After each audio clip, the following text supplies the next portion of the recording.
Hello everyone, we are back with Glenn Velvet Reviews today, and we're going to get back at it. We're going to, update, we're going to do the rest of the review. I think it came out like crazy nice compared to you guys saw what it was before, and like I said, it was so nice and easy for me to do. Anyone can do this to just save money, do it at their own house, do it for anyone that they know, their grandma, their mom, or whatever.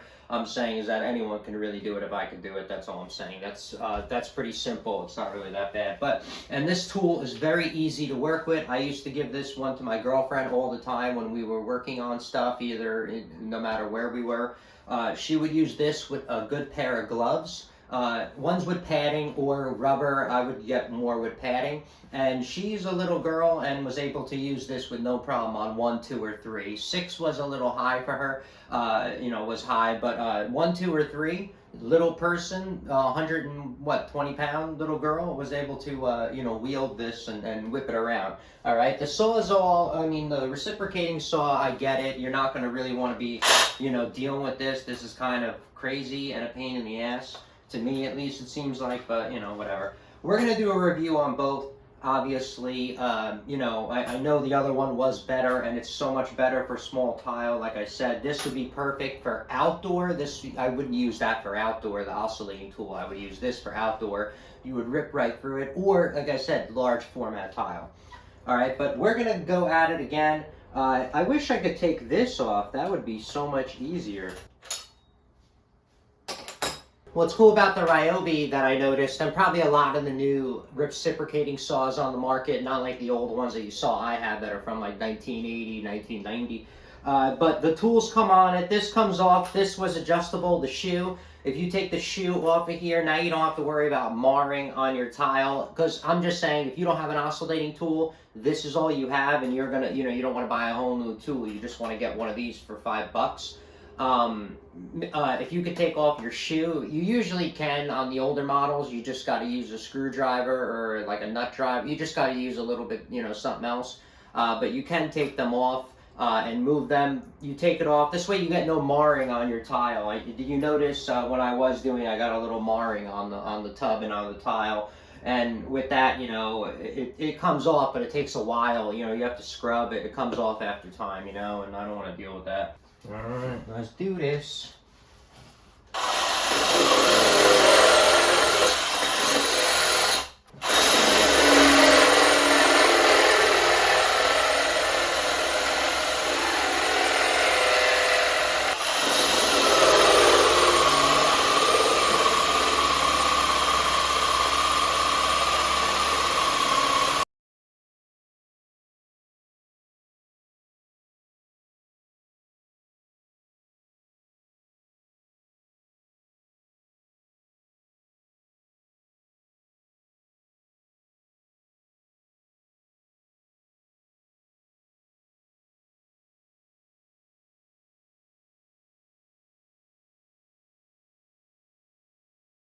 Alright guys, by the way, while you're doing this, wear a mask and eye protection, especially with the reciprocating saw. I'm going to stop using that because, like you saw, there's no point on small tile. That was just to, do a review, see what's up. But some tips and stuff like that about when using that, as you saw, it does jump around. You have to kind of get like a good angle on it. Don't go too fast, because if you do get stuck, the tile will crack, and then where are you at if you can't buy the tile anymore? Then you're stuck. Like I said, with that, it's much more aggressive, more outside, more of like bigger use. When you cut down a tree or when you're doing metal, you use 2 different blades, right? One fine blade, one coarse blade. Same thing, girls, when you're filing your nails, you have a coarse blade and a fine blade. It's the same exact thing. It'll get more done, but it's just more aggressive, okay? This will get less done, but it's just easier to handle. And, with me, with my, stuff going on, I'm going to like easier to handle. That's going to be good, when I'm cutting down stuff. But I did get that a while ago. Just wanted to do an updated review and show you that it does have its purpose in the market, just not in a bathroom. This is more like outside course, you know, busting stuff up kind of deal. We're going to keep going at it, but we're going to go at it with this. And I use this on like 2 or 3 and it works perfect. You don't even need to use it high.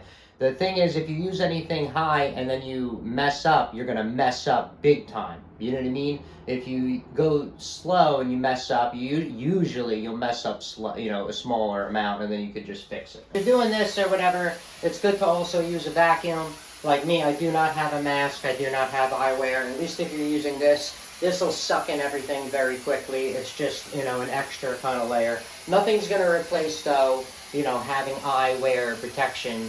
Just to let you know, if something goes in your eye, that's it. You got to go to the hospital, right?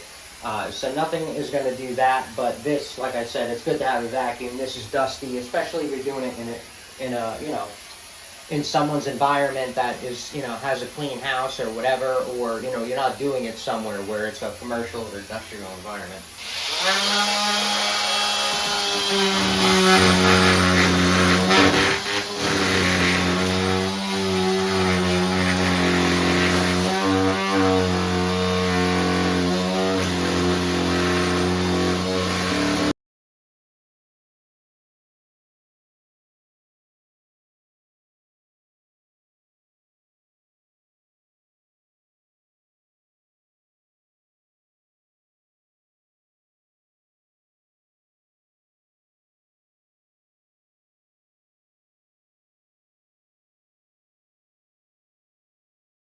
So we did another line of grout. As you saw, I did another section, you know, with that, and then with the oscillating tool as well. I did some with that.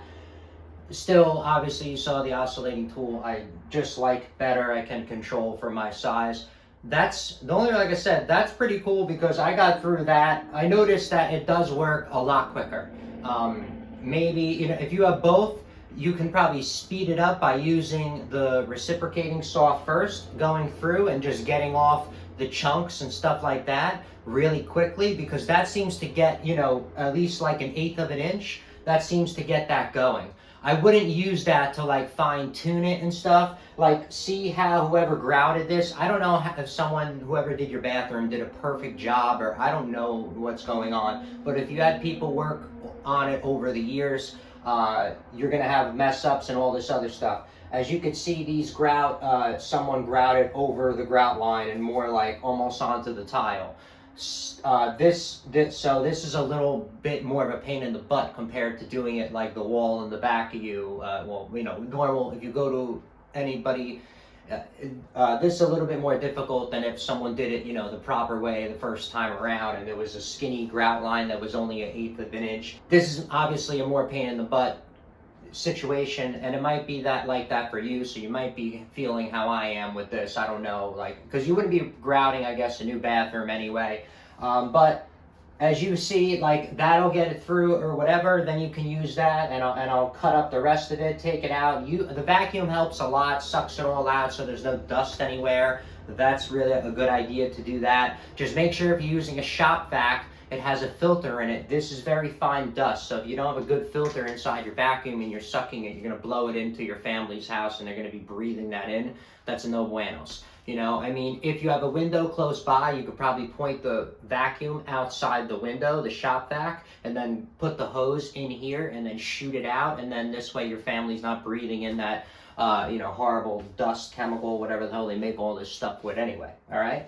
But I'm going to do the rest of it. I'm going to listen to some music though while I do it, because it's going to, you know, obviously I need to fine tune this. And if I'm doing this part in here, you know, the vertical ones instead, not the horizontal. If I'm doing the vertical lines, I'm going to have to use, I can't use the reciprocating saw because I'm going to smash this, which I just did already, and I don't want to, you know, damage it. It doesn't really make sense to mess that up, all right?